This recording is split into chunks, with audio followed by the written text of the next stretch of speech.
Namaste. Welcome to another episode of six-part series of China's food security dilemma. And in this video, we'll discuss one of these points. And if you haven't watched the previous videos or other videos, please go to the link in the description and you can watch some of the points I have covered. So without wasting our time, let's go.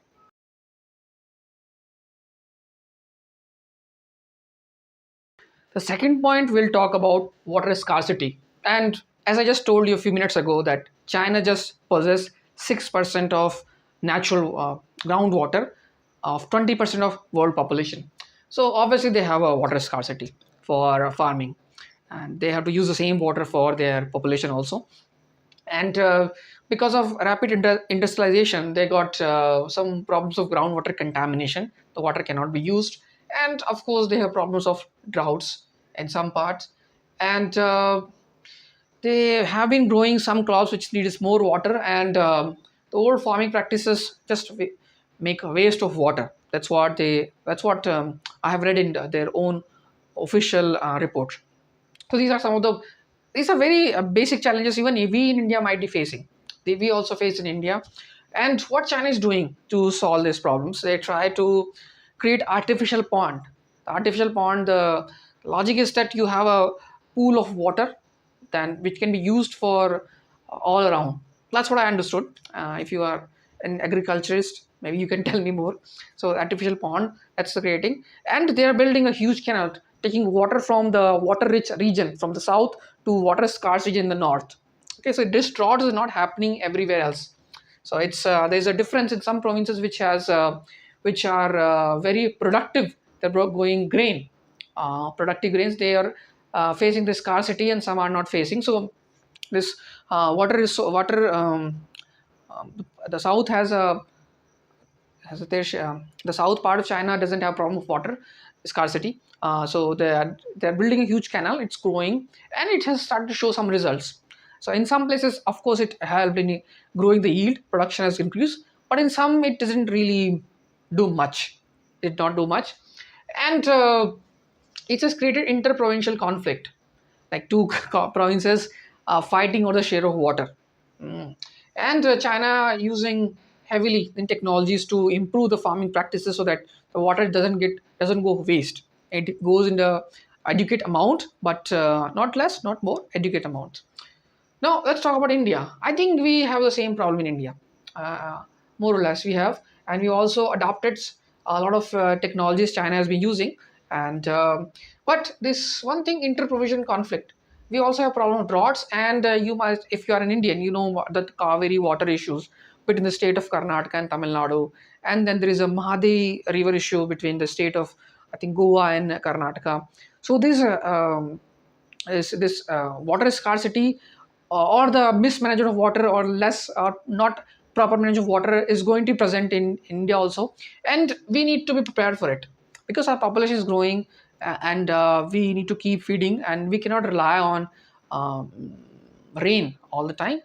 Sometimes we may face the problem of drought, so this canal system and all the irrigation system need to be perfected so that the impact of any adverse any weather pattern doesn't have much on growing crop. The third problem China is facing in the quest to secure food security is the changing dietary preferences of their population or the changing consumption pattern of the food. Now they haven't found a solution for this, and I don't think we in India can find a solution for this either, because we are also facing or going to face this problem in the future. So what happens is, as China become a high income country, the middle class start to get more money, and also China start to enter in WTO, World Trade Organizations, in 2002. They start to get the imported food. They start to import the food from other countries, and the traditional food of China, which contains staple vegetables and very low amount of animal meat, is being replaced by high amount of protein. Now people, as they able to buy more meat products, So the desire to have a high protein food, fiber rich, has grown up. So they are buying more and more amount of meat, pork, that kind of things. Much different from what used to be traditional Chinese food. So they have more options, as you can say. So they are able to have milk-based products, and a lot of Chinese researchers have said that milk-based products were not really much of they were not much part of Chinese diet, but they are now, because they are able to buy it from somewhere else. So because of entry to WTO, a lot of quality products from other countries start to appear in Chinese markets, and because Chinese population had disposable income to buy those high-end those products which are slightly costlier than the normals. Now the demand has increased, and these products are not made that much in China, but they are now. So China is importing those products in a large quantity. That's impact their food security. So the people are demanding more protein based food, and they're also demanding organic food, organic diet. And the interesting is, if you need animal meat or animal feed, animal pork meat, you need to feed those animals. So even if they are going to get this from Chinese producers, they need to have the cattle feed or or the food to provide to those animals. And it doesn't go everything in China. China used to have a, how do I say, at one time China used to produce a large amount of soybean, but because of growing demand, they are importing a lot of things, a lot of these um, grain from US, from some other countries, and it's making them dependent on exports. Sorry, not export, import. And this is creating. This is not going to go away. You cannot say people to change their dietary patterns. It's going to go as China's population continue to have disposable income. They will continue to experiment, continue to try new food, which is not being there in China in traditional way. So China will continue dependent on imports. And this is also creating some problems. You see, we know about those animal related diseases, COVID, swine flu. They all came from those animals. And every time some virus or some disease comes from animals, then those animals has to be culled. They have to be buried deep inside. It's inside the land, so that they don't impact other animals, other cattle food, sorry, other how do I say, other annual feedstock, annual. Okay, so that increase creates high inflation. So as soon as the supply goes down in the market, that creates high inflation, and China has to import large quantities to reduce the inflation, and that increases their dependency on other countries. Okay, so this in turns create problems for them. So because they are not food secure, they are dependent on other countries, and they are importing a lot. They're importing a lot of food to because of changing dietary preferences.